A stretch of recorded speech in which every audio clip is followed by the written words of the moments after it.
आवाज सुनकर यहाँ आ गए। आप इतने भुक्खड़ों की तरह जो खा रही थी, बहुत आवाजें आ रही थी। क्या कहा? भुक्खड़? मुझे ऐसे ही भूख लगती है। मैं जब जिंदा थी तब भी ऐसे ही खाती थी। आप तो एक नेक चुड़ैल लगती हैं। क्या हुआ था आपके साथ, बताइए ना मुझे। तुम जानना चाहती हो तो सुनो। एक गांव में चंपा नाम की एक औरत अपने पति ढीला सिंह और बेटे हिम्मत सिंह के साथ रहती थी। चंपा स्वभाव से ही बहुत मुंहफट, गुस्से वाली और बदतमीज थी। एक दिन वो अपने पति ढीला सिंह के साथ बैठी होती है। अजी सुनते हो, अपने बेटे हिम्मत की उम्र शादी की हो गई है। उसकी शादी की चिंता है कि नहीं? आप मेरी सुनते ही नहीं। अरे भगवान, जब से शादी हुई है सिर्फ तुम्हारी ही तो सुन रहा हूँ। तुम्हारी बात सुनने के बाद हिम्मत ही नहीं रह जाती किसी और की बात सुनने की। ओहो, ताने मारने का मौका तो बिल्कुल नहीं छोड़ते हो तुम। वाह, वैसे मैंने देखी है एक लड़की अपने हिम्मत के लिए, बहुत ही खूबसूरत है वो। तुम भी देख लेते एक बार। ठीक है, ठीक है, तुमने देखी है तो सब ठीक ही होगा। वैसे मैं देखकर क्या करूंगा? उसके बाद चंपा हिम्मत सिंह की शादी एक पिंकी नाम की लड़की से करा देती है। शादी के समय पिंकी के पापा श्यामलाल रोते हुए चंपा से बोलते हैं। चंपा जी, मैं अपनी बेटी नहीं जिंदगी दे रहा हूँ, इसका ख्याल रखना। और अगर कोई छोटी मोटी गलती हो जाए तो इसे माफ कर देना। भाई साहब, आप चिंता ना करें, मैं इसे अपनी बेटी की तरह ही रखूंगी। आप चिंता ना करें, बस आप जो दे रहे हैं देते रहना। पिंकी को चंपा और अपने पिता की बात पर कुछ शक तो होता है, लेकिन वो कुछ नहीं बोलती। शुरू शुरू में पिंकी को चंपा बहुत प्यार करती और उसका खूब ख्याल रखती। अरे मेरी बेटी, अपना थोड़ा ख्याल रखा कर, नहीं तो तेरे पिताजी बोलेंगे कि मैंने उनकी बेटी का ख्याल नहीं रखा।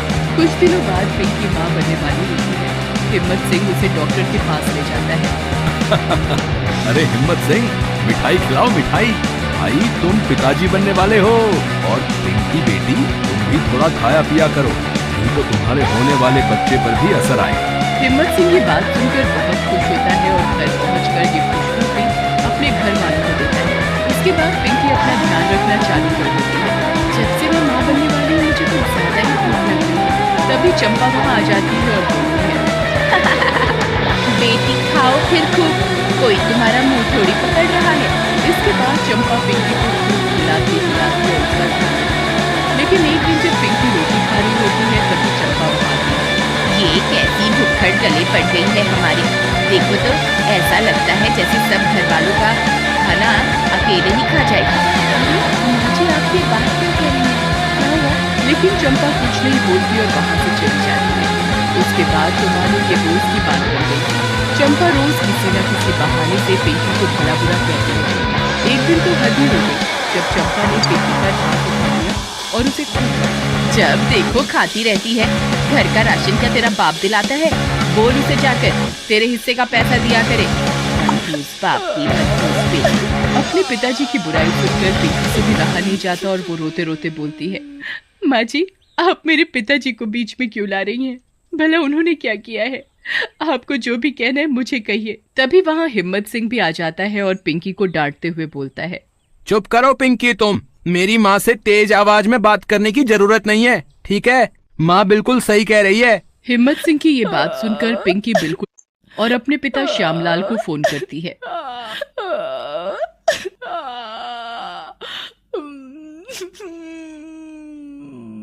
पिताजी, पिताजी मुझे यहाँ से अपने घर ले चलो। यहाँ पर सब बुरा भला कहते हैं और आपकी भी बेइज्जती करते हैं। रो मत बेटी, हौसला रख। वैसे भी शादी के बाद लड़की का घर उसका ससुराल ही होता है। तू हौसला रख, मैं कुछ करता हूँ। ऐसा कहकर श्यामलाल फोन काट देता है। तभी वहाँ चंपा आ जाती है। हो गई हमारी चुगली तेरे भिखारी बाप से। कुछ नहीं करेगा वो तेरी मदद के लिए।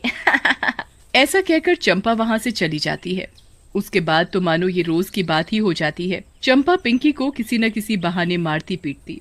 उसके बाद धीरे धीरे चंपा ने पिंकी को खाना भी कम देना शुरू कर दिया। ये ले भुक्खड़, ठूस ले, और फिर घर के सारे काम भी खत्म कर जल्दी से।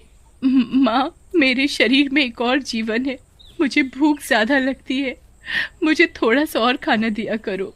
कहीं इस बेजुबान को कुछ हो न जाए। हाँ हाँ हाँ, जीवन है तो मैं क्या करूं?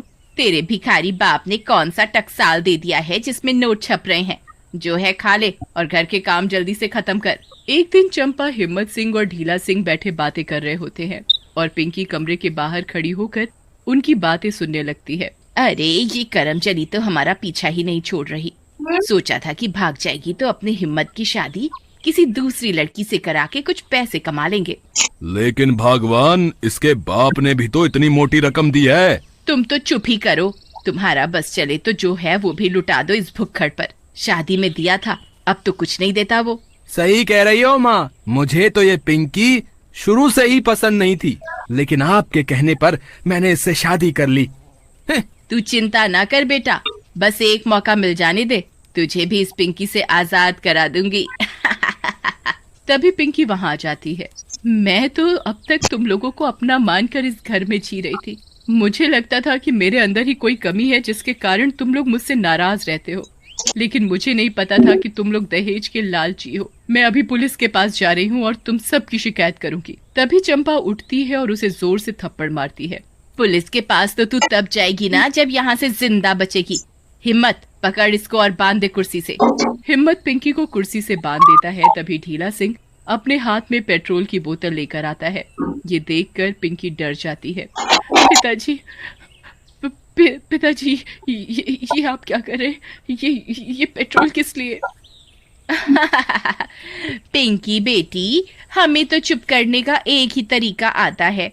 डाल दे ये पेट्रोल इस पिंकी के ऊपर। चंपा के कहते ही हिम्मत सिंह पिंकी के ऊपर पेट्रोल डाल देता है और फिर आग लगा देता है।